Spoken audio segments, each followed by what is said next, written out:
Yeah,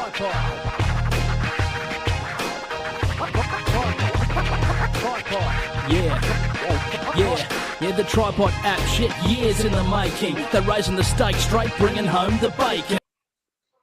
Welcome to the Tripod Super Bowl Extravaganza. It's your mate Winny here, joined by Neddy. Neddy from Neddy Given Sunday. Actually, the plan was to talk to you about Eagles Chiefs, enormous encounter we got Monday morning, but then Luka Doncic got traded. So just the first 30 or 40 minutes, I just want to know who won the trade in your eyes. The Lakers have some I fucking do not care, all right, about basketball, but I listen to that many podcasts, especially American ones, that they talk about it. All I know is that it's weird and corrupt, like from what I believe, and I think even from seeing the things that you said, Luka, and I am aware who he is that being in his prime, trading him at this time in his career, I imagine, and for the haul that they got is very minimal. And again, knowing how trades work, I guess, and you spoke about it, it's all about leverage, and they seem to just, there has to be something else going on there, or it's just LeBron pulling the fucking strings. I don't know. Other than that, don't fucking care. Well, you know, one of the winners is actually the NBA. I've heard people say it's silly the NBA puts their trade deadline in Super Bowl week, but they've kind of dominated some of the headlines. So the other NFL than Tucker. But if people, the Tucker story did the rounds as well. But if people don't follow NBA, I mean, imagine just going to school with a Vegemite sandwich and trading that for KFC. That's the best context I could probably give you. Back to Eagles Chiefs. Let's just get straight into it. We're going to cover as much as we possibly can, guys. We've got the Chiefs chasing their third straight Lombardi trophy, and they're 1.5-point favourites. The game is, of course, Monday in Australia. The total, Toppy's got it at 47.5. Most bookies are 48.5, but that is down after opening 49.5.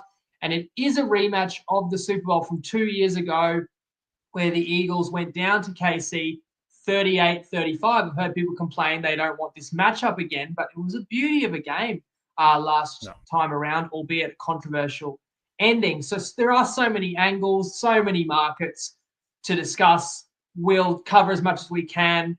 We'll obviously talk about how we see it playing out on both sides of the ball, what you should consider as a punter before you place bets, but also Neddy breaks down the game so well he can really give you things to look out for when you're watching it on Monday. We'll dive into player props, game props, touchdown scorers, same game multis. We'll hear where the action's been with Tristan.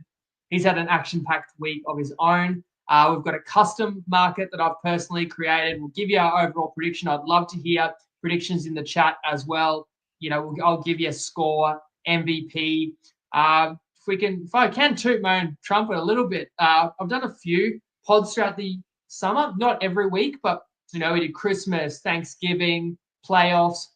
If you follow what I've given out as the best bet on any of the pods I've done this summer, you've made profit on any of them. So obviously all collectively, you've done really well, but every single pod where I've given out best bets, and I'm going to give you 3 against the spread plays today that I'll classify as best bets. See if I can sweep the summer. And you know what, Neddy, it's not just me who's done well. In addition to all of your picks where you have shared week in, week out, going back to our season preview, the Chiefs was your pick for the AFC, and we each gave one bet, AFC and NFC, to make the Super Bowl, and Neddy tipped Chiefs at 420 to make the Super Bowl. That's already cashed. I did go a little longer odds with the Jets, but those odds were not nearly long enough. But then in the NFC, I gave out Eagles at $7, and that was $7 to make the Super Bowl. Neddy picking Detroit there, who actually, you know, shortened in to become the favorites. But we know that didn't pan out. So that's a decent return if you trailed either of us or both of us. Neddy, got to be happy with that. Absolutely. And I sort of, I'm a bit disappointed that I didn't post some of this. So I sort of got myself in a pretty decent position. I ended up teasing the Eagles down against Washington and the Bills up. And then prior to the kickoffs on that one, I actually selected, I was pretty confident in that, for the Chiefs to beat Philadelphia. And I think that was paying $4 or something like that in the Super Bowl. So I've already got myself in a position where I was well aware that the Chiefs were probably going to be made favourites in that one, and you can get them a far better price than what they are now. So I've got myself in a good position. It wasn't a case of I want the Chiefs winner. I think they will necessarily win this game. But I sort of maneuvered myself into that one.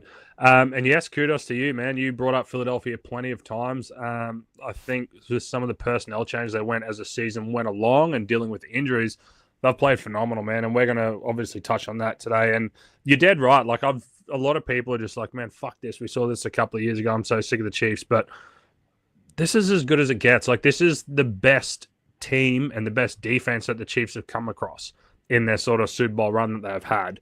This is a revenge spot. You have two amazing defensive coordinators in this one. You have the possibility of a three-peat where Pat Mahomes can go in and try and become the new GOAT. You have all the controversy around it. You have fucking Saquon Barkley. There are stars everywhere. I get it. Everyone's sick of it. But, man, if anyone should and could beat the Chiefs, it has to be the most hated fan base in all of sports. It's perfect, man. This is literally just like the Joker versus the Joker. All right, there's no Batman in this one. You got to enjoy carnage like this. And had the Bills made it here, we'd have a cracker of a game on our hands for sure. And had Washington made it, what a story that would be. But it wouldn't have been actually as good of a match if Washington was here. Let's not complain. Let's just try and enjoy it. Let's begin. You said that's awesome that you've set up that position with an exact Chiefs over Eagles, but find out later in the show who you actually will be picking for the game.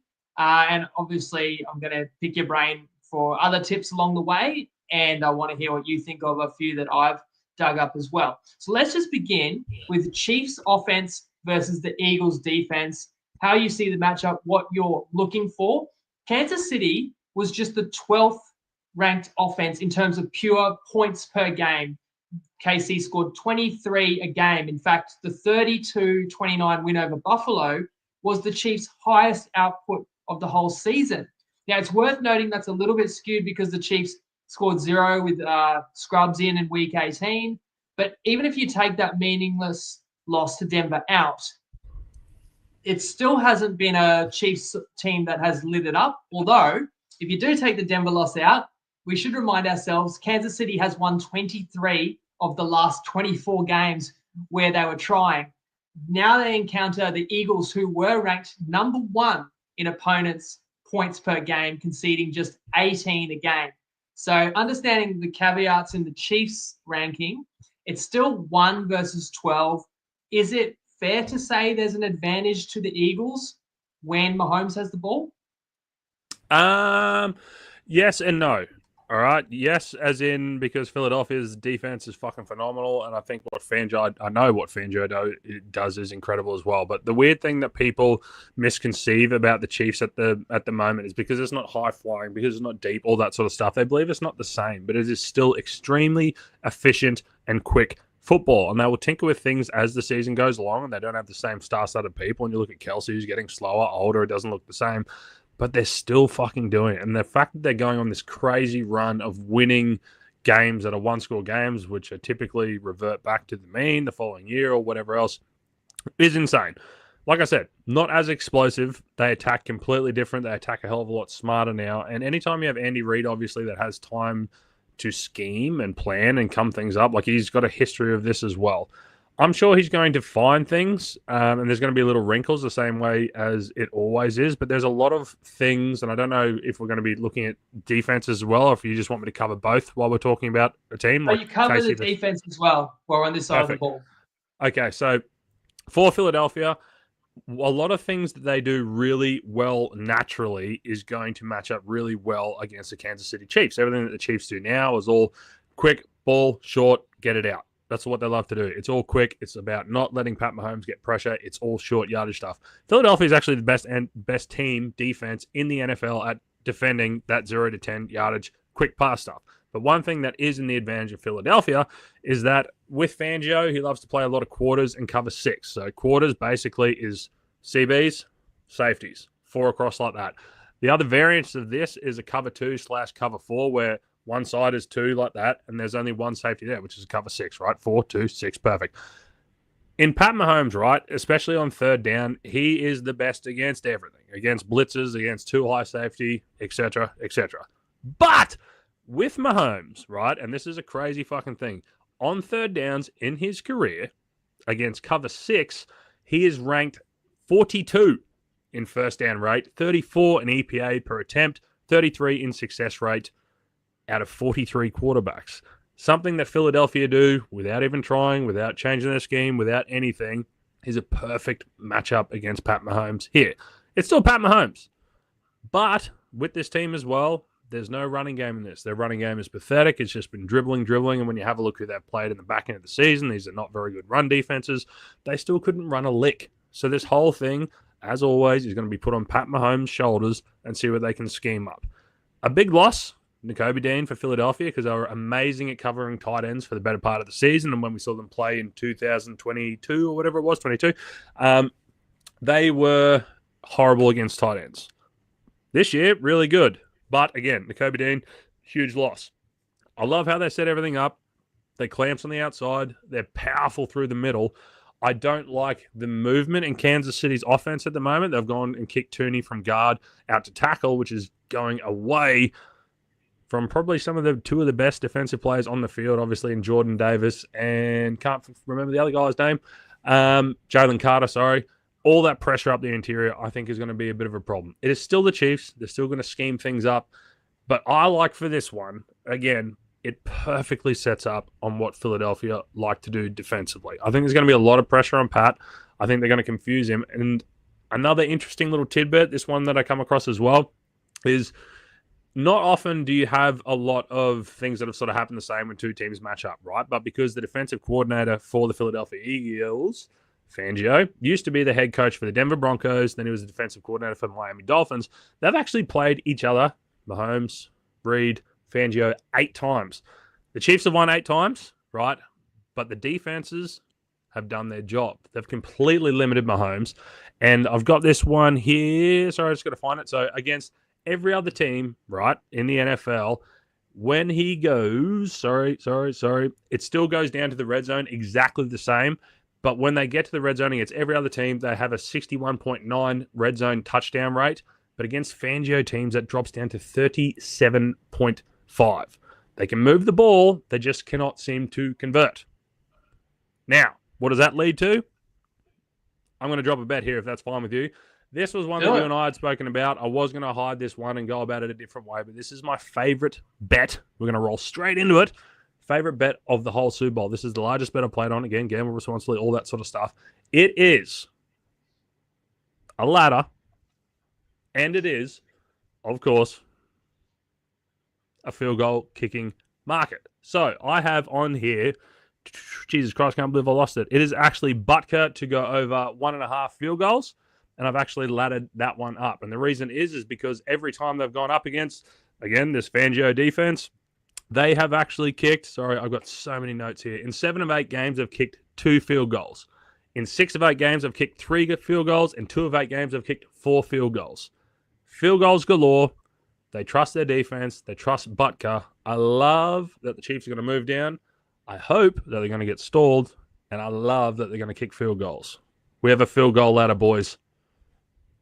I love that you're bringing the goods so early in the pod and expanding on that tidbit that I think we all heard Mahomes 8-0 against Fangio. If that's all you hear, then you're going to kind of think, well, he doesn't struggle against that defense. But with a bit more context, one being a lot of those times was not with the personnel of Philadelphia, far from it, with Denver, but also what that offense was, that actually the defense under Fangio played well against Mahomes, restricting him in the red zone. And that actually ties in well to a prop that I'll share a bit later on in the show. But the way I see the matchup, the Chiefs don't really trust Pacheco. So if you're looking at rushing, it will be mostly Kareem Hunt, although Mahomes is a legit run threat himself because Mahomes runs it way more in big games. He had, 40-odd yards last week, not to mention 2 touchdowns. So if you're looking for a rushing touchdown for the Chiefs, it's more likely Hunt, but it could be Mahomes. Although I think the bookies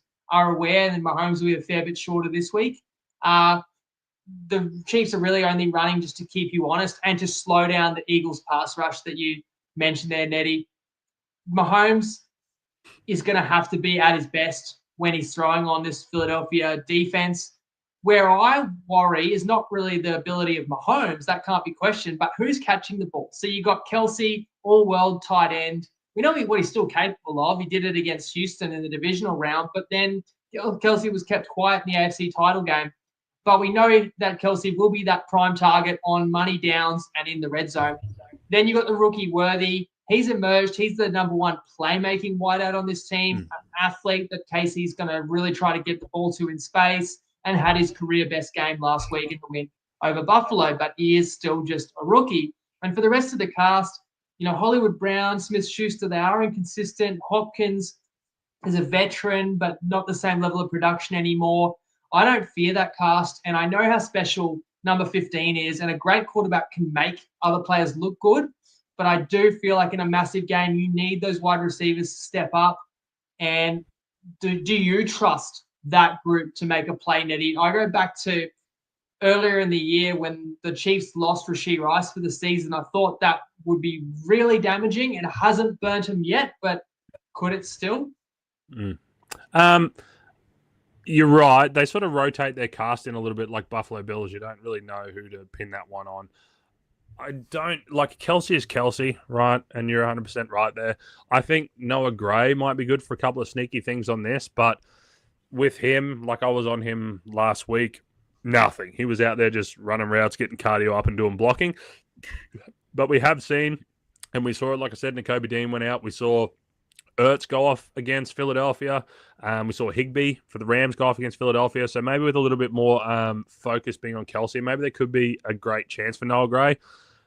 I'm iffy, all right? And as much as we've sort of been riding Worthy a lot, like one of my bets, I'll drop this on here. I don't want to go over every bet because I've still got a fucking show to do Sunday. But I've taken his longest reception under 21.5, primarily because Pat Mahomes targets him mostly in man coverage. Philadelphia eliminate the deep ball. That's all they do. So I think there's going to be a fair bit of focus on him. The smoky guys, I wouldn't be surprised if once they get up towards the red zone, they start looking at someone like a Hopkins. I have played one as well. I'm giving away all the bets. I don't care. Juju Smith-Schuster, man, I've got him in there over 1.5 receptions because, again, they just rotate things. I think if they're struggling and they're passing a lot, which I believe they will be because they won't be able to run the ball, I think you see him come across the middle and take a couple of those heavy ones, sit in the zone coverage. He has experience. You think whatever you can on him. But you're right. There's no one there that really terrifies you anymore. And again, Kelsey, but we can all agree that you see him moving now. It is just not the same guy. It is extremely slow. Sometimes it doesn't matter. Like he finds the holes in coverage really well. But I just don't see him racking up a hell of a lot of yards. I think, again, it's just going to be short, quick, meticulous stuff. Get the ball, get down. And the Philadelphia defense, man, they tackle extremely well. And a lot of Kansas City's offense is predicated on broken tackles. And Philadelphia just do not give up the big play. They're extremely disciplined. They tackle well. They tackle hard. And my last point on this matchup is what I think really is the key to the game, but definitely this side of the ball, the Philly pass rush. So 2 years ago, you look back at the past Super Bowl matchup because you can kind of learn a little bit from that, although, of course, there's been a bit of roster turnover. But that Eagles team came into that game and they led the league in sacks by a long way. Yeah. And in that match, Philadelphia got 0 sacks on Mahomes in the Super Bowl. Now, everybody remembers the controversial holding penalty late. But for me, that's not why the Eagles lost. I think you're the best defensive line in the league, and you couldn't get to the quarterback once. And that because of the turf? Because of the turf, the wet turf, That's right. That was controversial too. Well, now we're on AstroTurf here in the Superdome. So, I understand that 2023 Philly, well, really the 22 team, but the Super Bowl was played in 23. They didn't have Jalen Carter, but they still had a stacked defensive line. So that's the question. I was going to ask you about the loss of Nakobe Dean because he's the green dot as well, kind of the QB of the defense. And the stats that have Philly ranked top of the whole league in defenses, with Dean there, he was injured in the wild card round. But you touched on that. So let's swing it over to the other side of the ball. Philadelphia was 6th best offense. This is very simplistic, just, points per game, but to give people an idea. So 28 a game Philly scored in the regular season. The Chiefs were the 4th best defense at 19 a game conceded, but if you remove 38 given up in week 18, or just halve that, make it more like an average game, then essentially the Chiefs were equal first with Philly in terms of points allowed per game. So once again, Neddy, it is the defense that's the better unit statistically, and maybe that's why we've seen some sharp money come in for unders. Yeah, and I can't disagree with it. Like I touched on before, these defensive coordinators are insane. Like one of the skeleton keys that the Chiefs have is having Spags at the moment. Like when they played against Philadelphia last time, and even last Super Bowl even. So these were in, the 22, 23, whatever season. The Eagles had the number one ranked rushing offense. And I remember I played everything Miles Sanders. Everything. And the first carry, he fumbled the ball. And I think all he had for the whole game, maybe it was like 4 or 5 carries and just eliminated. Last year, they played up against Christian McCaffrey and the San Francisco 49ers, who love a lot of big package stuff. They love getting their fullback in there, and they love running the ball. They're extremely efficient. McCaffrey, I think, averaged 3-point-something yards per carry. Again, eliminated. It doesn't matter how good their rush defense is during the year. Spags just... And I don't know how the fuck he does it. I honestly don't. Like, you can only do so much. You have, like, the skill players around you, but he just knows how to fill the holes. He knows how to take things away. And the weird thing, again, about that other matchup in the other Super Bowl, like I said, they were so efficient rushing, and it got neutered straight away that Philadelphia quickly turned into a passing offense. I think this very well could be a defensive showdown, and especially, like, if this is a close game, we see this with Philadelphia all the time. They murder the clock. They just hold on to the ball. They do these 7-8 minute drives, and then they're still happy to go down there and kick a field goal or whatever. They play for 4th down. They don't play for 3rd down. They chew up as much as they can, and I do think this is going to be a massive grind. There is going to be a hell of a lot of pressure, and we'll get to that when we get to the Philadelphia offense as well, on Jalen Hurts and what they have to deal with. But the worrying thing, I guess, in this as well, obviously, is the experience. Like when these two teams start getting tight and it is a defensive tussle and every single play matters, the Chiefs have the pedigree, man. They've been doing this for a long time, and they're extremely comfortable doing it. So everyone will look at Saquon Barkley and they think about the Eagles with the ball, and he's off a 2,000-yard rushing season.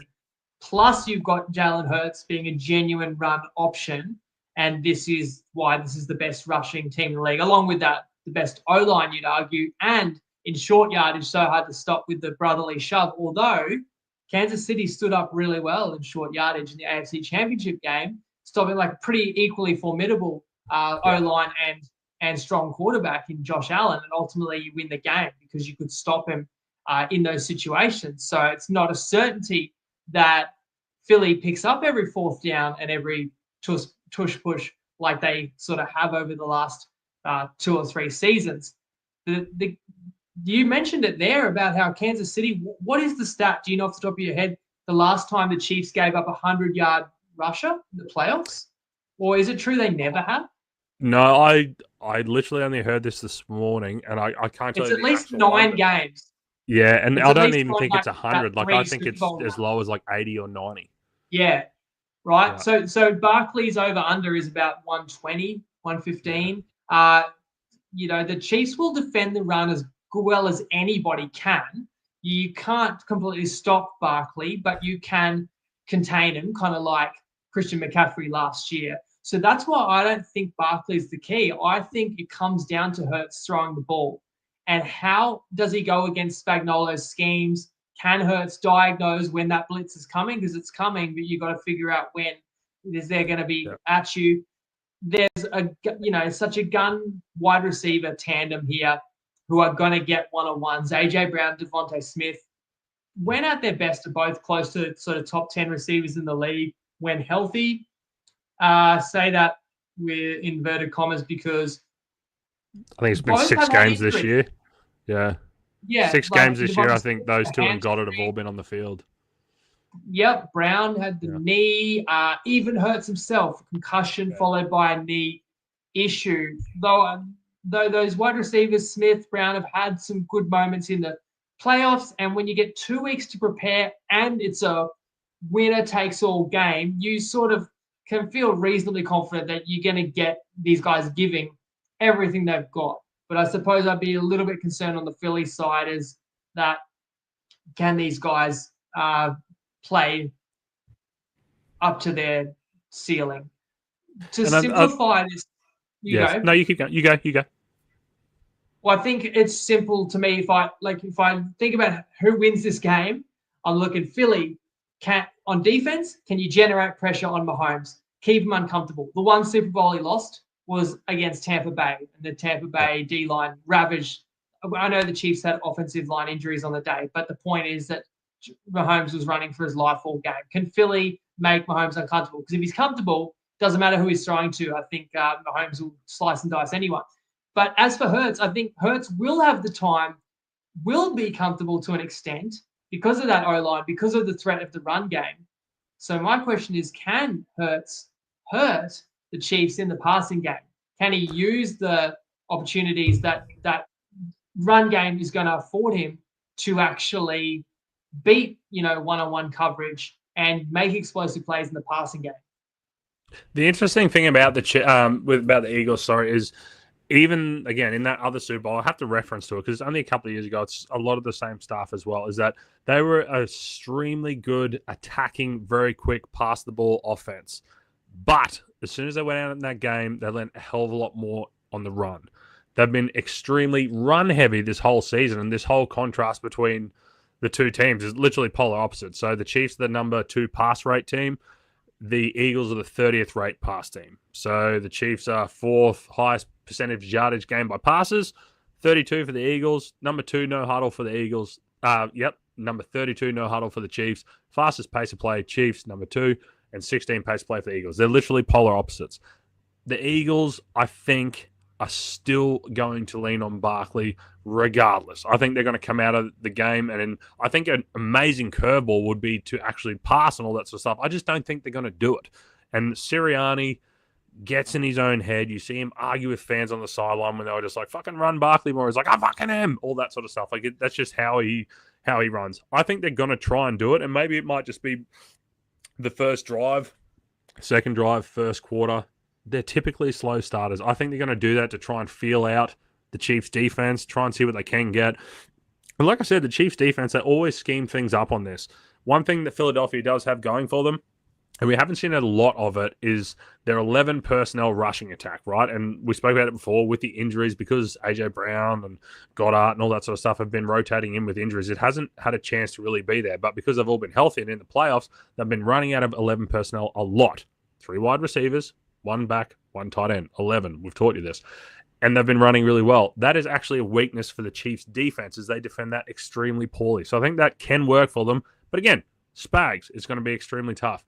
You're talking about Hurts under pressure. That offensive line is amazing. I think it's maybe 6th rated offensive line in pass blocking win rate. However, Hurts is up there with the Deshaun Watsons of the world in most. It's Deshaun Watson and Caleb Williams in most sack quarterback this year. And the reason is he holds on to the fucking ball. And you've seen it a million times. Holds, scrambles out to the right, throws it out of bounds.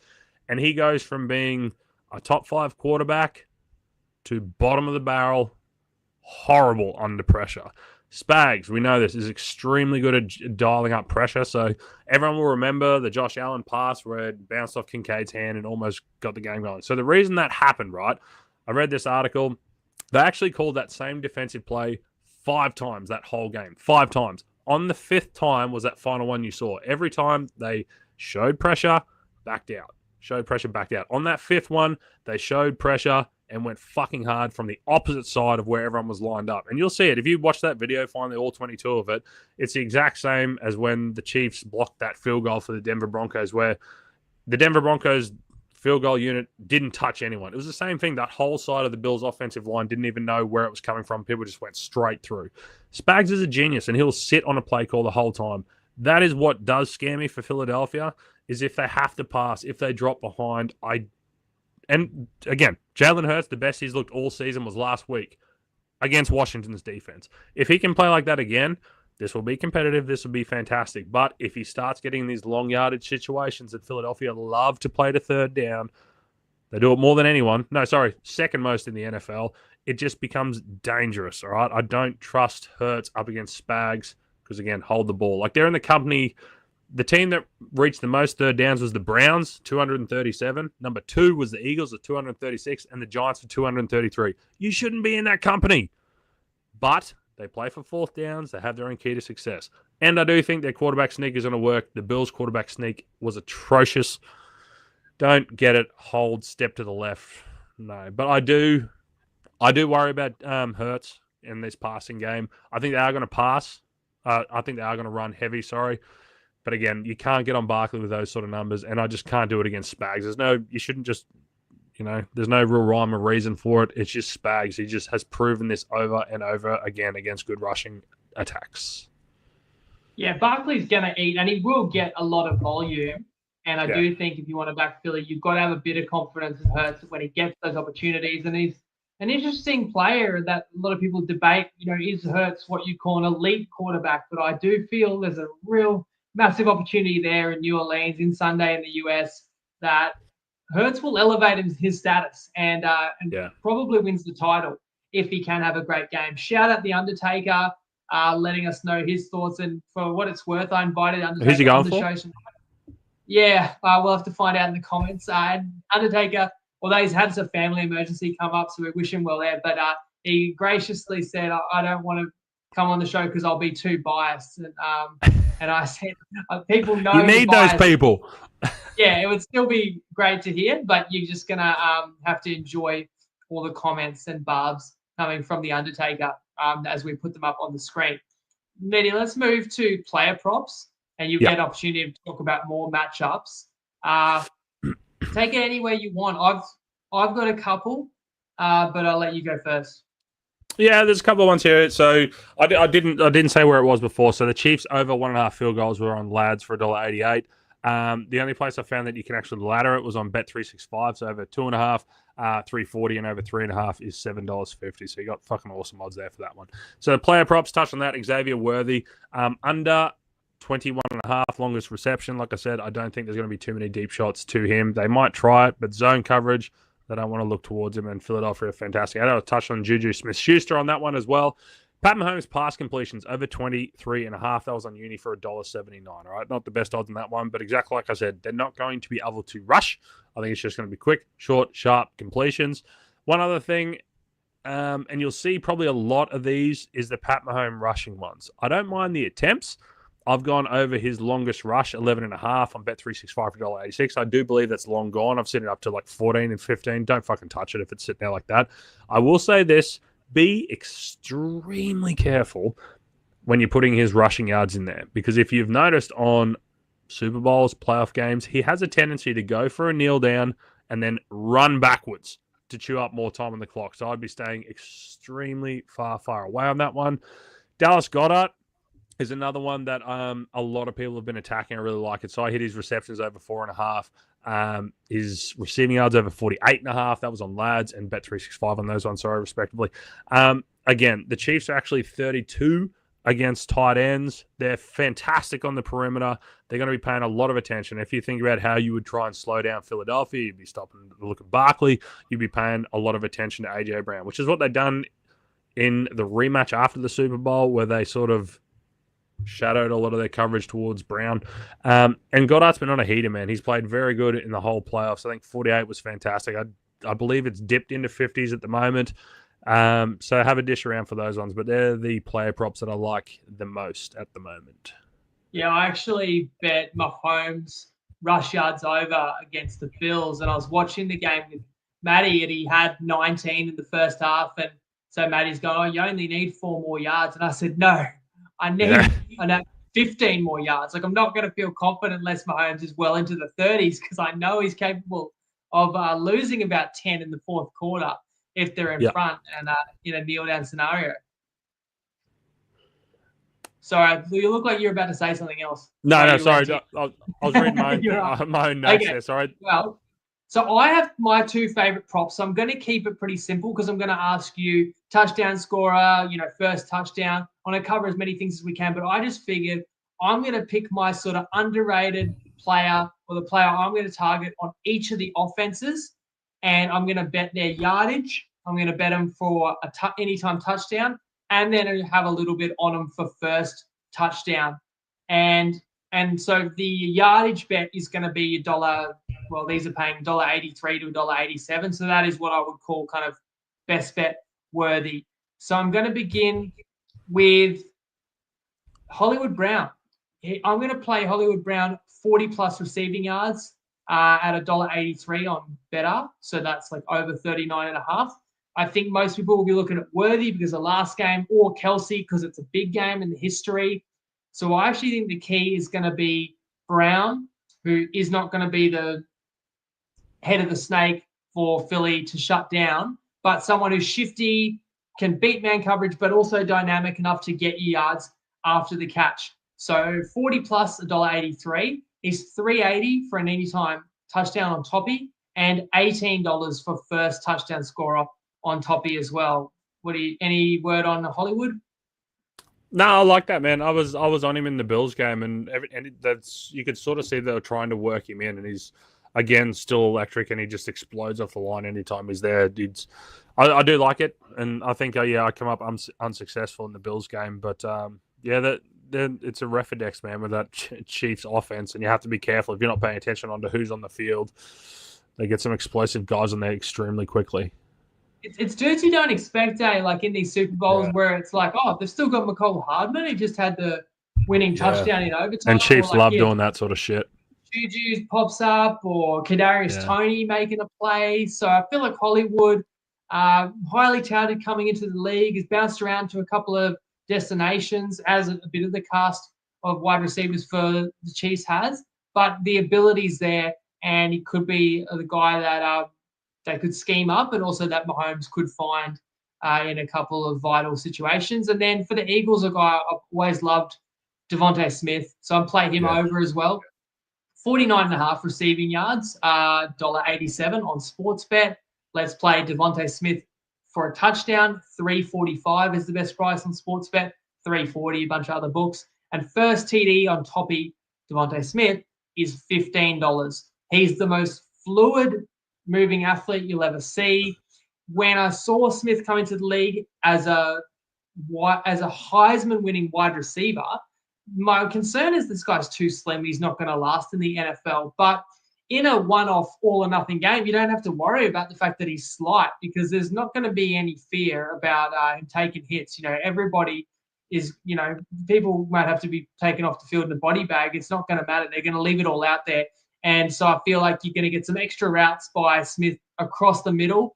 And he's another player who, if we're playing his yards over, and for a touchdown, you love to see him just get a yard of space, because once he's even, he's leaving. And while he does not have a touchdown in the playoffs, he was tackled at the one. I think it was in the Packers or Rams game. So I think he's got a real chance. I like Smith a little more than AJ Brown. I haven't gone the favorite target on either team, but I would not be surprised if either of these guys led their teams in yardage in the game.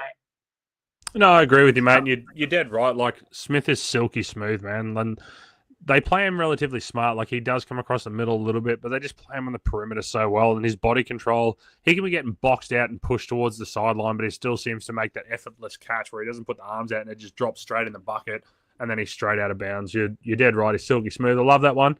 Like I said, the only thing that sort of not steer me away, but AJ Brown is just a beast, and the Chiefs are fantastic on the perimeter. I just think we might be getting a bit of a discount a little bit on Brown, because he has had a pretty lackluster run into the Super Bowl, being with injuries. But you're right. Coming up to the Super Bowl, everyone looks for, who are the biggest weapons? Brown, Barkley, Cooler, smashing them to pieces. Undertaker says, true, Mahomes kneeling out the game is a formality. Great take. And Tom says, the irony, Mahomes kneeling at the end of the game, that's the same way he starts in the ref's locker room. Well, Neddy, like that one. You got any more player props, Neddy, or do you want to start talking me through like who you would go for a touchdown scorer, especially to fuel a same gamer? Do you want a long shot player prop? Yeah, give it to me. Okay, so I was sneaking around this morning on this one. So it didn't really happen last time, but I think there's a sneaky chance that this happens in this one, because they tried to do it with him earlier in the year. You can go into Bet365, and Super Bowl being the Super Bowl is fucking hard to find markets. For this one, I think you click on American football and you go on the futures one, and there is a market in there, a non-quarterback to throw a pass. I don't think the Chiefs are going to do it. What's the point? You got Pat Mahomes, you got the best quarterback in the NFL at the moment. Why not just keep the ball in his hands? But Philadelphia could get a little bit funny with it. Sirianni being Sirianni could try and trick his way to try and get the Philly special in there somewhere. But Saquon Barkley is sitting at $61 to throw a pass. I don't care if he completes it or not. Throw it for $61. I think with all the attention that's on him at the moment, we could get something. And like I said, they tried to do it earlier in the year. I don't think he ended up passing the ball. But for $61, hell yeah, I'm on that one. I saw that market too. So some bookies will let you bet over 2.5 players throw a pass. So then you think like, is there a fake punt? It is possible, especially like a little toss play. You even get sometimes the Chiefs will put a tight end under center or something for a short yardage because they don't ever sneak it with Mahomes. And I was thinking Barkley, like if he had a little pop pass in him, no one's going to expect it. Philadelphia famous for the Philly special. Would they dare try anything like that? But the funny thing, the crazy thing about the 365 market that I'd never seen before, they were literally giving odds on each player. Like, I've never seen that either. Yeah. So then if you're like, oh, well, this team wouldn't do it or he wouldn't, you can actually pick one or two guys. Like, can you imagine that guy? Like, I was thinking, could Kelsey throw a pass? And you start thinking, can they? But they're also good. They probably, they probably can come up with one in them. And it's creative offenses. We know what Andy Reid does as a play caller, and then Kellen Moore coming from Boise State, right? I'm sure he has a trick play or two up his sleeve. So that is a pretty fun one to have a flyer on. How about touchdown scorers, man? If you're building a same gamer, sort of who are you looking at for the best priced anytime tutty scorers? I've touched on this one a little bit. I don't know the price off the top of my head, but I do like Dallas Goedert. I think that's a real chance on that one. But for a first touchdown scorer, I still like Jalen Hurts, man. I think if they're going to get anywhere near this, if they're going to be a bit of an arm wrestle, if the Chiefs are going to struggle, and again, they're amazing at scripting their drives, but I think for me, for a first touchdown scorer, I would like Jalen Hurts on this one. Anytime I like Dallas Goedert.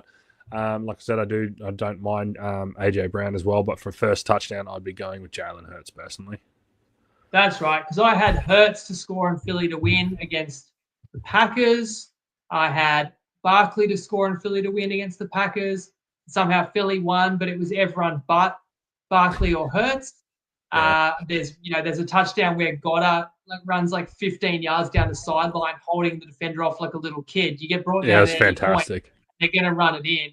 And then the next subsequent weeks, Barkley and Hurts have been scoring for fun every game. Yeah. So I can't knock that at all. I wanted to make a special announcement too. I forgot to say this at the start of the show, but I put it in the text and in the group. On Monday, I don't know if I'm crazy for doing this, but I'm going to give it a crack. I'm going to live stream watching the whole Super Bowl. So I know now it's going to be for maybe approaching 5 hours live streaming. I'm going to jump on just before kickoff and do a punt cast. So I'm going to deliberately tailor it to people. I know it's not going to be for everyone, but people who like to watch the game and try and keep track of all the different bets, props, stats.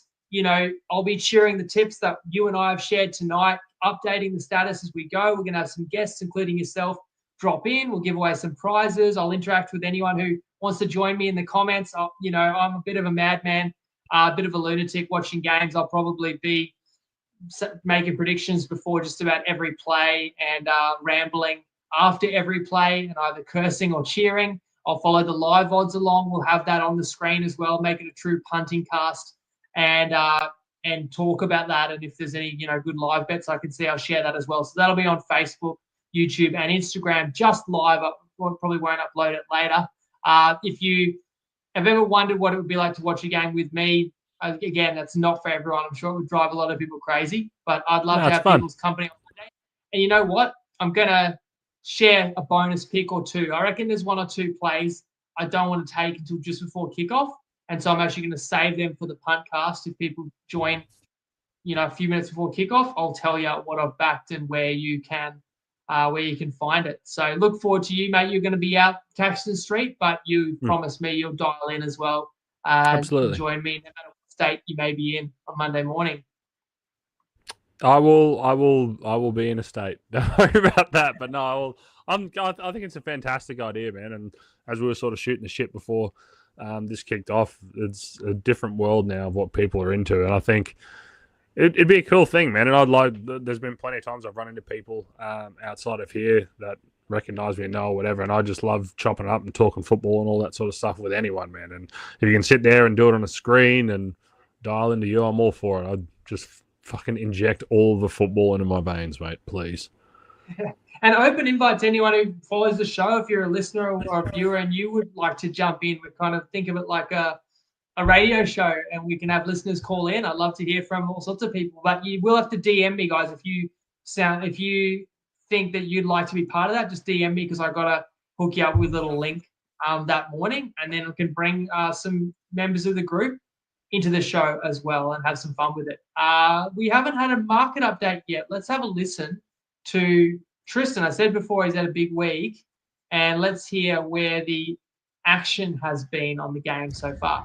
G'day everyone, it's Tristan Merlehan here from Top Sport, and I'm sure a lot of you have probably heard the news now that we've been acquired by Better, which is an exciting move for us, and we're looking forward to bringing what we do well into a much bigger entity, which is something that's really exciting. But for the time being, Top Sport will remain until at least April, and let's focus on the Super Bowl, because that's what everyone is talking about at the moment, where Philadelphia are taking on the Chiefs.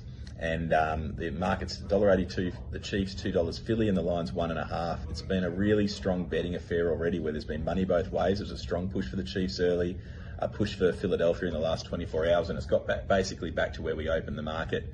Our biggest bet at the moment is 125,000 on the Chiefs at $1.80. So we've had a couple of sizable bets, but that's the main one by a long way. So at the moment, we're very much in the corner of the Eagles.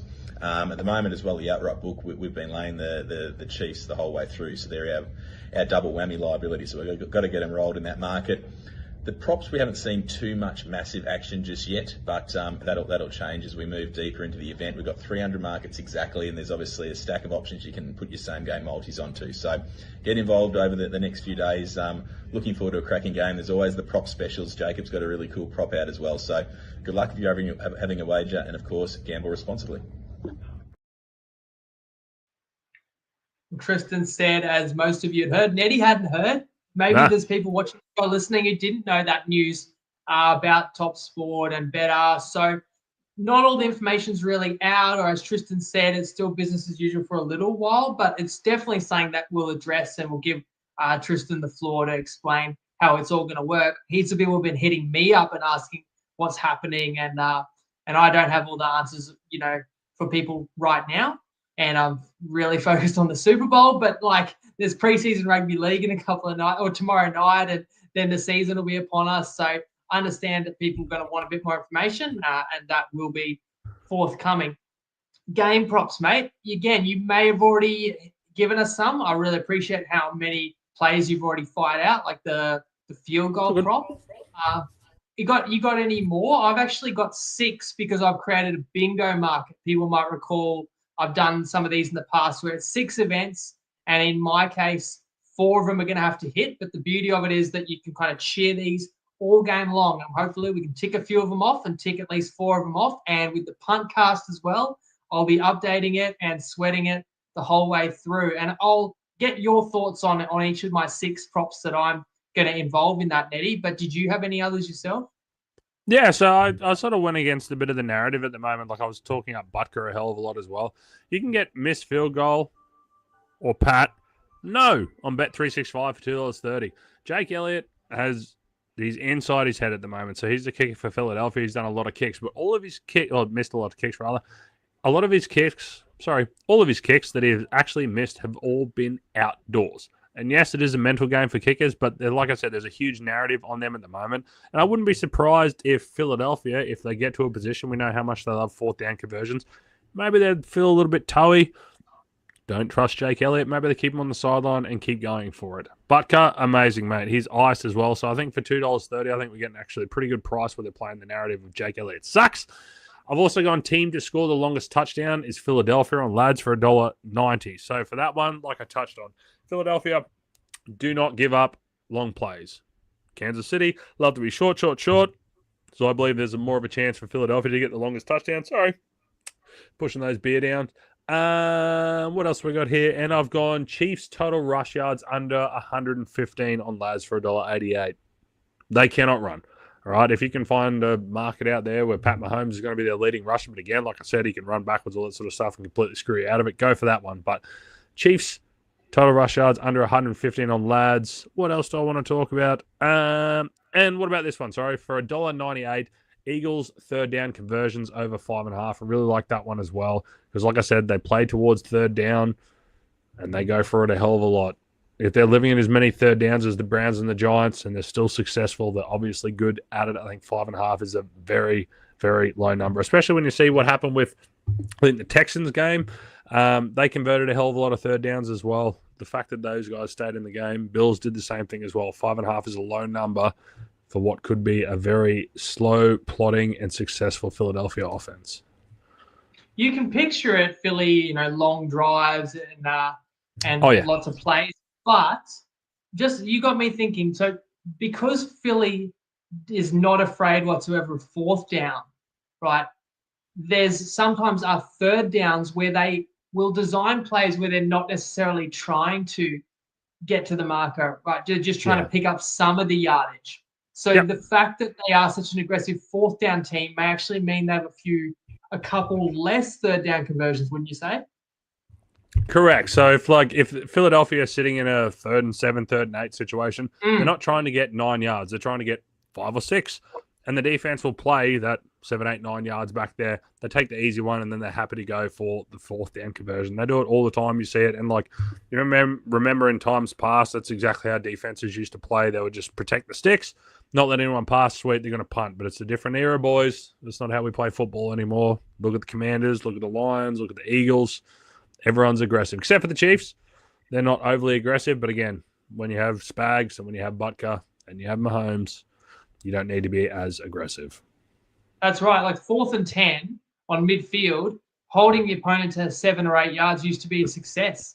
Now it's probably a good positive for the offense. But I'm still kind of questioning. But you want to play Philly over 5.5 third down conversions. Yep. But you understand that what you just said. They don't I still understand that. But like I said, I understand that. Sorry, but the fact that they get in as many third downs is what they do. Like I said, when I threw them in there with the Browns and the Giants. And if you ultimately extend drives, then you might get a third down the next set of downs. And correct. Sorry. Yeah, sorry. I got mixed up there when we were talking about that sort of stuff. I got confused. No, I see what you're saying. So prolonged drives, it's all, volume, I suppose. The more third down attempts you get, then the better chance you have of converting 6 of them. And the missed kick one I also saw. So it's a favorite, $1.60 or so, that a kick will be missed. And I had the same thought as you. Well, Philly played all their games outdoors. So did Kansas City. It's a little bit easier to kick indoors. And because Elliott has struggled, I think it does factor into the decision-making for Philly that they'd probably rather just go for it on a fourth down or punt because of strong defenses. And then less attempts, especially less risky attempts, is going to mean less chance of missing a field goal. And I was also factoring that in when I was looking at a bunch of field goal props. But do you want to hear my bingo? I'm going to have to pull out my pen and paper here. But Tristan agreed to it, and it's actually on the site right now. So people can pull this up on the top of the app. It's just called Tripod Super Bowl Bingo. 6 events. We need 4 of them to hit. So as I list these out, guys, you decide in your mind, is that going to win or not? Philadelphia to convert a fourth down. Yes. I feel pretty confident on that myself. Chiefs to convert a fourth down. No. Just at any time to convert one. So Neddy said no, but I still actually feel that's a pretty confident play there. I said my 2 favorite players for value, Hollywood Brown and Devonta Smith. So one of the legs of my bingo is going to be a touchdown from either Brown or Smith. So if Hollywood or Devontae scores a touchdown, it ticks that leg of the bingo. I've gone over, something we haven't discussed yet, but I've gone over 1.5 total interceptions in the game. I think Patty under duress and against such a good defense is going to have to put the ball in harm's way a few times. And I also think that with the Chiefs defending the run, stacking the box, and the Spagnuolo defense, that Hurts can make a mistake. So I kind of feel like each QB will have a pick, but I went over 1.5 interceptions because if one team does get a bit behind and has to press, it's not, it's hard to envision either of these QBs having 2 intercepts, but it happens if a game gets a little bit out of control. So that is actually like a less than 50% chance, but it's a slightly longer shot, but you can cheer for interceptions. I've gone shortest field goal under 27.5 yards. So this ties into what Neddy spoke about, where these teams are so good, they do get red zone stops. To kick a field goal under 27 yards, 27.5, it would be from the 10 or closer. Now, I know these teams on fourth down, if they're at the 3 or 4 or 5 yard line, they're probably going for it. But you've still got a third down stop, and it's kind of on the 6, 7, 8, 9, 10, or late in a half, or late in a game where a team wants to make it a 2-score game. There will still be opportunities for teams to kick a short field goal. And Neddy mentioned it earlier about a team like Kansas City take the points. There's a respect level there against both of these defenses. 23 field goals in 8 games, mate. 23 field goals in 8 games against Fangio. Against Fangio. Exactly. So that was music to my ears when I heard that stat. That was awesome that you gave that context. And the last one, something else that you also foreshadowed, was slow starts. I think you were mentioning Philadelphia, but Super Bowls historically have been slow starting for both offenses, and the quarterbacks holding on to the ball a bit. And I think teams don't want to make a dreadful mistake early. Think about Jalen Hurts stripped in the first half of the Super Bowl last time, and that's returned for a touchdown. These teams don't want to get behind because they want to be able to dictate terms. So my leg is actually going to be a sack will occur before a touchdown. And so I'm actually a sack may occur because the quarterback's conservative. Like, there's pressure, or is there a play to be made? It's only the first quarter. Of course, throw it away. But if you can feel the heat, it's not worth getting strip sacked, whatever. Let's just eat it. A couple of quarterbacks that like to keep plays alive. And there is a bit of a gray area where a quarterback like Hurts or Mahomes scrambles out of the pocket and then gets tripped. And whether it's called a run or whether it's just called escaping the pocket. There was a good example. It's usually called a roughing the passer for one of them. Yeah. Well, you don't want that. We don't want the sack and then the flag comes out and then it's a new set of downs. But I actually feel like they call a lot of those sacks where just because the QB escapes, if they're still at all looking to throw, it's not considered like a design run. So that is my 6th leg. I'll type it up as well because it's a fair bit to digest. But I've crunched the numbers too. I've done my simulation, right? 3,000 sims I did. And anyway, I can confirm that the $2.50 we're getting from Toppy is a nice price. And I think it's great fun that we can all ride together. You can have up to 100 on that on Toppy. And if you need top, the code is tripod. That's still going to work for you for the next few months. So get involved if you like the sound of that. Neddy, super fast. 4th down conversion for both teams. Shortest field goal under 27.5. Over 1.5 total interceptions. Brown or Smith score. Sack before TD. Which one of those piqued your interest? What was it? 27-yard field? 27? Yeah, 27 or shorter. You're going to fucking love this. Okay, so of my breakdown, and again, we're spending a hell of a lot of time on these field goals, right? So of the 7, 8, there was 17 field goals under. What did you say it was? 21? 27.5. Oh, okay. Sorry, there was 17 out of 20. Okay, that's perfect then. Fantastic. Yes, I do love. Man, I'm huge on the field goals for this. I'm spent too much time and too much money on the field goal one, so I love that more than anything. And I just it wouldn't have been 17 17 field goals under 20. What are you saying? Or do you mean kicked from inside the 20? Yes. Yeah, that. Yes. That's not the same thing. Hang on, because like a field goal from the 20 is a 37-yarder. Yeah, sorry, So I might have this wrong. Apologies. Inside the 10. Yeah, no, sorry, that's completely wrong. I misread that. But if you said there's a lot of field goals, in general, that trends Yeah. well for what I'm going for there. Any of those other props you like or dislike? Sorry, mate, I got distracted by the field goals again. I Sorry, know can you? there's a lot, but you look like you like the sound of my sack before TD, which is an underdog as well. That helps us get some value. I'm a little bit nervous about that one because I do think that it is going to be a quick passing game for a lot of them. And I do believe that the Philadelphia Eagles are going to be running the football a hell of a lot. I think, and if Philadelphia is smart, they'll want to get the ball out of the hands of Jalen Hurts extremely quick. They don't want to get him hanging on. But again, if we think it's going to be an unders game, again, with chewing the clock, I think that's a fair bet. But again, I think they're going to want to. If they're smart, Philadelphia, I think what they know now about Hurts holding on, they're going to have to start getting him some outlets. They've got to start getting him some quick drop-offs. Whether or not he thinks about that, because he's a man that likes to hunt, he likes to attack back. Go for that one. Sure, absolutely. And you didn't like the sound of Chiefs to convert a fourth down anytime? No, because that with that, like I said, like they're happy to settle for field goals on that one. I believe the only time they're going to do that is if they feel like the foot is on their throat. They're not overly aggressive in that sense. Why wouldn't you back that defense? Why wouldn't you back Mahomes? So hey, if they're losing, if it's short, if they feel like they're in trouble, yes, but I think they're a relatively confident team. Because I think right now, I was actually talking to Alex about this one. I think the market is sitting around 2.5 fourth down conversions, and I was asking him whether or not lads were going to put up who was what, whether or not you could actually bet the individual team of who was what. I'm assuming that Philadelphia would probably be 1.5 and the Eagles would probably be the half on that one. The other way around, inverse. I just don't see the Chiefs doing it a whole lot, mate. Like they're extremely good between the 20s. I think if they go down there, I think it's just going to be a field goal, man. Butker's pretty fucking money, especially indoors. They cross halfway. I think they're thinking field goal more than anything. Yeah, it's hard for me to envision Philly doesn't, right? We all can see that happening, and it's their MO. As for the Chiefs, you've got to get the right scenario, but if it's short yardage, and I mean, look at Kansas City against Buffalo. They went for it on their own 39 to pick up 1 yard.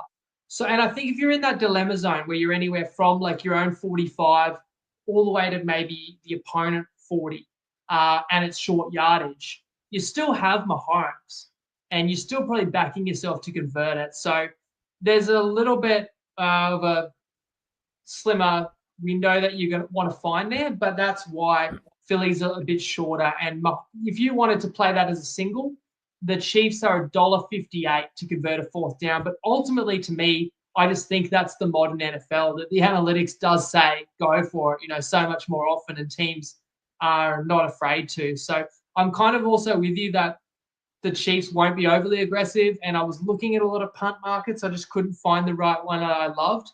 And I could see the Chiefs, punting it away from midfield as well and trying to play field position. But again, we're going to get to our score predictions. Game script might mean you've got to press a little bit if you are behind without sort of giving away who I'm going for. Why don't I flip it and ask you? Who are you picking in this game? Can you give me a score? Can't give you a score, but who I am going for and who I have bet, I got on Philadelphia plus 2.5, bet 365 for $1.87. It's still just, I don't know. I just think this one's a little bit different. I've fallen into this trap a million fucking times. 2 times in a row the last 2 years. And Spags just comes out and he makes it difficult. But I think this is a different Philadelphia team. I like the fact that they were here 2 years ago. I like that they're a little bit more comfortable in this. I like that they have a revenge factor. And I think they're out here to prove something. They fucking hung in there hard last time. And this team is better than that team. It's hard. And you shouldn't just sit there and just think, because it's Mahomes, because it's fucking whatever. You shouldn't just sit there and believe that every single time, because it can't work every single time. So I'm going to go with Philadelphia. I do like it. I still like 2.5. I don't believe in the ref bullshit. I don't believe in the rigging games. And I think a lot of the stuff and a lot of the noise, there's been a hell of a lot of noise, even in the comment section of this one, about the Chiefs getting all the calls. I think that actually is going to help Philadelphia in this game. I think because the NFL doesn't want to put out an overly bad product and they don't want to deal with another horrible weird call that I think the referees might swallow their whistle a little bit. They've got Ron Talbot on this one, and he's actually, I think, 5-1 recently, siding with Philadelphia. So, for me, I've done it before, and they did it a couple of years ago. I'm still siding with Philadelphia. I think the villains, the big villains, come up on this one, and that's who I'll be rooting for as well. I'm glad you did touch on refereeing because it's a massive issue for some people. It's not so much for others. It's highly publicized, but I think that works in the Eagles' favor. I'm with you on that. Like, for every ref that's out there, that they're human beings and they have to make a really fast decision. And I think there is an element of, well, this team's meant to win. They're the Chiefs. Like, it probably was in their favor because they're meant to win this game. And the subconscious helps the team that in their, you have this preconceived notion. But when it's been so highly publicized that they always get the call, if it's late in the game and a ref, maybe sees a hold, maybe sees PI, and there's just that split second in their mind, do I want to be that ref that's going to be on all the memes and be discussed and be the story by giving a, really crucial call to Kansas City late in the game? They could go the other way because they don't want to draw attention to themselves. So I don't, it could, I definitely don't see it as a reason to back Kansas City, but if I can just jump in just while we're talking about referees. So the guy Talbot, right? He actually hasn't refereed a Chiefs game since 2000 and I think maybe 22 or 21. Must have been, it was the one against the Chiefs and the Bengals in the conference championship game where everything started to get really fucking weird and all those penalties came in where I think it was level, it was 22 or 20 all. And then all of a sudden, all the flags came in. And since then, the NFL hasn't assigned him at all to a Chiefs game, which is extremely weird. We don't want to deal with that anymore. So, hey, maybe he actually does really like the Chiefs and they've just brought him back in for this one. Or maybe he's learned his lesson. Don't know. But I just thought that was extremely strange that a head referee, especially someone that's been around for as long as what he has, hasn't reffed a Chiefs game, especially when they have as many primetime games as what they do. And I'm going to have to give some disclosure as well before I give my pick. Last year, the Chiefs, I picked Buffalo to beat them. Kansas City got the win. I think that was on the road as well. Then Kansas City went into Baltimore. I definitely picked Baltimore, but the Chiefs got the win there. I picked San Francisco. I thought that the Niners were going to win the Super Bowl last year. I picked Purdy against Mahomes. And I mean, it's easy for everyone who had the Chiefs to say they were right. It did go to overtime. It was a pretty close game, but I was wrong again. Now, these playoffs, I was massively on the fence. Like, I thought Chiefs should be a slight favorite against the Bills, so I didn't back that game. So, therefore, I can say that I picked the Chiefs because I thought they should be a slight favorite. And that game was a toss-up too. I know, once again, the Chiefs win and everyone does their victory lap, but that was as tight as it gets against Buffalo. So, look, I have not really outright picked Kansas City for a couple of years, and I'm not picking them in this game. I'm sorry. It goes back to a pretty simple ideology for me that I think Philly's the better team. And I know straight away you're going to tell me, well, Kansas City had 15 wins, and I'll call Kansas City 15-1, throw out week 18, and the Eagles were 14-3. But I am analytical at heart. You got into a little bit of the you're talking about regression to the mean earlier, Neddy, and I was going to quote some Pythagorean win totals. Kansas City finished with only 10 wins by margin of victory. They were more closely resembled a 10-win team. I'm going to be kind and say, if Kansas City wanted to win in week 18, they would have. So I'm going to call the Chiefs an 11-win team. Philly, by the metrics, was a 13-win team. And again, some people are going to be really confused and say, what does that mean? I'm not going to bore you with sort of the mathematics behind it, but it's just what I've said before about Kansas City. Winning all these one-score games is not sustainable. How did the Chiefs win that Broncos game?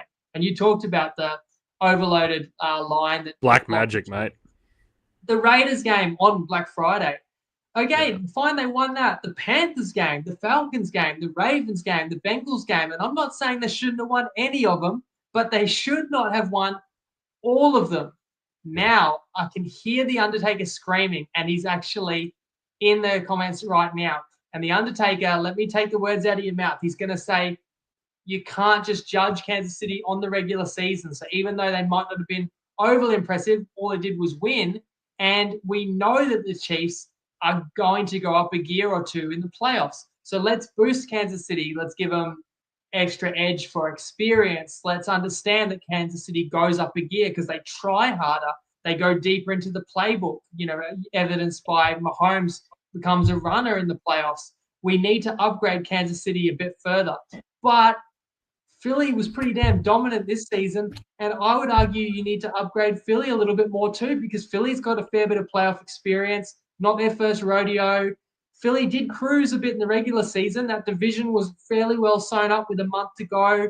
And Philly's another team that can go a little bit more into their bag with play calling and with leaning on the important players and playmakers in that offense.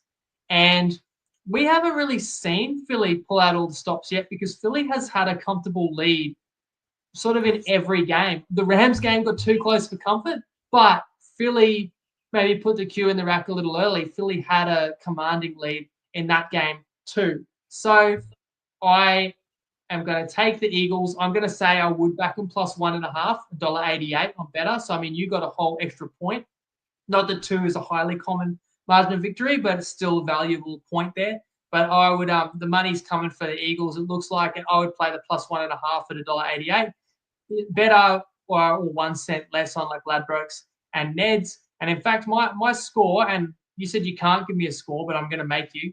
You got to just tell me off the top of your head. I'm going to say Eagles 28-20. How about you? Oh, shit. I will go 24 Eagles, and I'll go 20 Chiefs. That way I definitely clear my field goal market and a little bit extra. And I will say this. I will say this. What's that, sorry, mate? We've both picked the Chiefs to score 20 points, and we both would sort of lean towards the under them. I will say this as well, because this happens every time. All right, this is what's going to happen. Everyone gets extremely upset about the Chiefs, and I'm just going to disarm this immediately. If the Eagles win, don't carry on, don't be silly, don't go after the Undertaker or anything like that, because he would take the power away from you, because all the Chiefs fans and backers need to do is say, yep, cool, congratulations, Philly, you deserved it. That's all they need to do, and they suck all the power out of it. So just don't carry on. Just leave it. It's a Super Bowl. Just fucking leave it, all right? But if the Chiefs win, holy shit, are a lot of us going to hear about this one. So just leave it. Leave it, please. Please leave it. Oh, I've already been fed just because the Chiefs made the Super Bowl, and in the playoff prediction, I said I liked Buffalo and Baltimore more, and I still say today, and so you can still let me have it. I still say today the Ravens might have been the best team in the league, but it was really damn close against the Bills. And home field really does matter. You look at those games. I think that was a Super Bowl worthy game, Ravens Bills. And the Bills got through by the narrowest margin, and home field helped. We saw, dropped passes. And then a week later, it could have gone either way. And I understand there is a pattern. I'm not oblivious to this pattern that the Chiefs keep winning all these tight ones.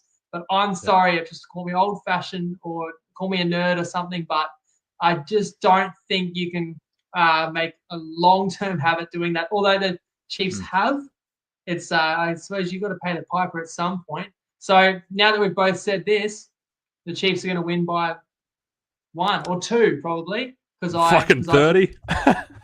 Yeah. Well, we both deserve to get fed if the Chiefs win by 30. That's for sure. Now I'll be logging off. You'll see me next year. Had either of us pick the Chiefs, there's a very logical MVP. But since we've picked the Eagles, I want to hear, who would you back in the MVP market? I just wouldn't be taking Saquon at all. I think if it needs to go a little bit off the rails, I think it has to be with Jalen Hurts. I think there's going to be rushing. I think he needs to play a good game, because I do think they're going to bottle up Saquon a little bit. And again, Saquon's fucking Saquon, man. And again, you're talking the analytics market. He's been running fantastic. I just don't think he can get these 50, 60 plus yard runs every single game. This isn't the Washington Commanders. Spags is going to have a reason for it. I think if they win it, I think it's going to be Hurts that gets it. I don't think, he's probably still hurting from his fumble and whatnot from the last one. So if the Eagles are going to win, here we go, Luke Pollock, every chance. If the Eagles are going to win, I do think, it will be Hurts. Like, I'm starting arguments I can't win by still saying that I kind of think the Ravens and Bills were just as good. Like, I will address Luke's comment there. And this is sort of the fun of it all. And people have said they enjoy the passionate arguments in the group on both sides. But Luke says, keep thinking the Bills and Ravens are better than the Chiefs. They simply ain't. Simply, the Chiefs are the best in the league, and it ain't close. And I would say, was it not close? Didn't we just see the narrowest possible victory? Every bit is close. And we saw it even against the Texans. Probably a wrong call. And the Chiefs won by 3. And, like, I give credit to Kansas City because they got those stops and those short yardage. But, like, these games are sometimes decided by one play. But if you pick the team that wins, you do. You do have the right to say, I was right. And the people who lose will always say, if you change one play. So that's naturally what always happens. But if it's not close and the Chiefs are the best team in the league by far, then if you have that opinion, load up on Kansas City on Sunday, Monday Aussie time. Load up on them to cover, an alternative line. That's the beauty of betting. You don't have to it's not personal, and you don't have to get angry at anybody. You can just back the game the way you see it, and all we can do is tell you how we see it. And I agree with you on the MVP, Neddy. I thought Hurts at 450. He is that price, 365, Ladbrokes, Dabble. He was the best player on the field last time these two met in a Super Bowl. And he was better than Mahomes, I think. But his team didn't get the chocolates on that day. And I think it's because, although Saquon is the straw that stirs the drink, it's the threat of Saquon. He does things that he won't get credit for, that don't show up in the stat sheet, that is going to open up an opportunity for Hurts to shine. If he takes that, Philly can win, despite what other people in the comments will tell you. Philly can win. I mean, I can see either team winning it. If I'm making the market, I'm making Philly a slight favorite, like a 1-point favorite. But I know the bookies just could not possibly make Mahomes an underdog again. And his record is insane. I mean, I'm not a Mahomes hater. I want to try and quote some of the stats that I've heard about Mahomes. Like, he's trailed in 9 fourth quarters in playoffs and only lost one of those games in regulation, and has won 6 of them, and another 2 went to overtime. Like, phenomenal player. We should enjoy this. It's not a knock on Mahomes at all. It's just that this Eagles team, to me, is also very elite, and that's just what makes it such a phenomenal match for us to enjoy on Monday. Yeah, it's just such a shame too that he's just always going to live in Brady's shadow as well and just not be as good as what he is. So it's just tough. I thought when Mahomes lost to Brady, like helps. It's not easy to win 6 Super Bowls. So when you get that close. But it was worse than just missing the opportunity of grabbing a Super Bowl. It was losing the head-to-head, and you probably were never going to get that again. So now it's like, for anyone to ever say Mahomes is better than Brady, like, does he need to win 7 Super Bowls? And Mahomes has 3 right now. He is 28 or 29. Could conceivably play another 10 years. But when you win 3 in a row, like, that's something that's going to be the one. Yeah. That nobody ever did. And if the Chiefs do win in 4 days' time, people will start talking about the greatest ever. And that's fair, I reckon. If you've got 4 Super Bowls before the age of 30, including 3-peat, in this day and age with salary cap, and when you got, it's one thing being the hunter, then you become the hunted. Like, it's the history of the NFL will be changed forever based on this result. And another random fact that it was Philly that beat the Patriots in between Patriots Super Bowls, after Atlanta and before the Rams Super Bowl. So you could kind of say Philly denied the Patriots a 3-peat.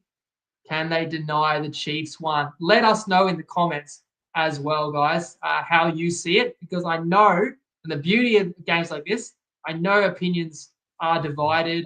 Now, Ned, thanks again for your time, mate.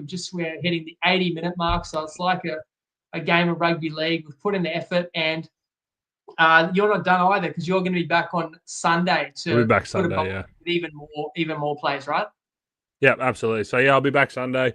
It'll be more in depth, and by then I'll have. I know I rattled off. I've rattled off more bets than what I was planning to rattle off on here, but I will. It's like always. The Super Bowl one is in depth. It's in the weeds. So if you want to see the X's and O's, and just give yourself something to learn a couple of things. If you're going to be watching with your friends and you want to seem smarter than them, whatever, this is the one to do it, man. I'll rattle off all the boring X's and O's. And sprinkle some bets in there as well. So again, thanks, mate. This is honestly, again, end of the year. It's one of my favorite ones to always do. I love doing shows with you, obviously, but yeah, coming up towards the Super Bowl, man, it's always fun. We just shoot shit for an hour and 20 minutes minimum.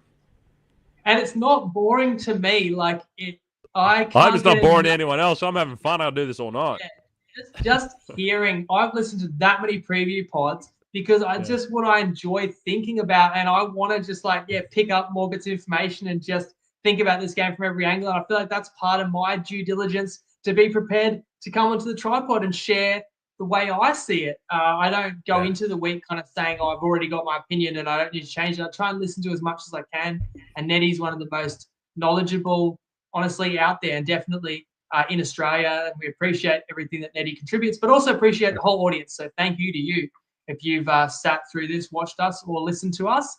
Again, bonus picks, plenty of passion. I guarantee I'll be interactive. I'll keep an eye on all the live odds, the stats, the live markets. Maybe I'll tip in progress. I'll give you predictions. We'll have some special guests. You're going to hear me talking for over 4 hours, which probably isn't a good thing, but who knows what could happen if you tune in at all to the Punt Cast. But either way, enjoy your weekend, guys, and enjoy the game. And Neddy, you might have one more thing to say, do you? I was going to say, do you want to get me? I'm happy to go on your show for sure. Do you want to get me in the first half or second half? Because they're going to be two very different types of Ned, mate. I can promise you that. Multiple times.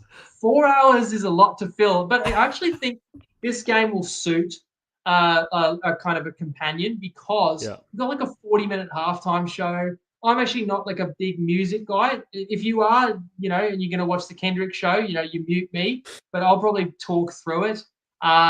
There's so many ad breaks and the kind of extra long in the Super Bowl. So there is a lot of time to talk, to speculate, to check stats, to lay out the stakes. So I'll have more than enough time to ramble away, but I'll need some friends to join me. And I was just going to say as well, since there's been some bombshells dropped on this pod for some people, but others have been asking me, what's the plan with NRL? So we'll let people know that, I'm planning to return for a bounce back year of NRL, which is only later this month as well. So all eyes on the Super Bowl, and then we flip to the great winter game we have over in Australia.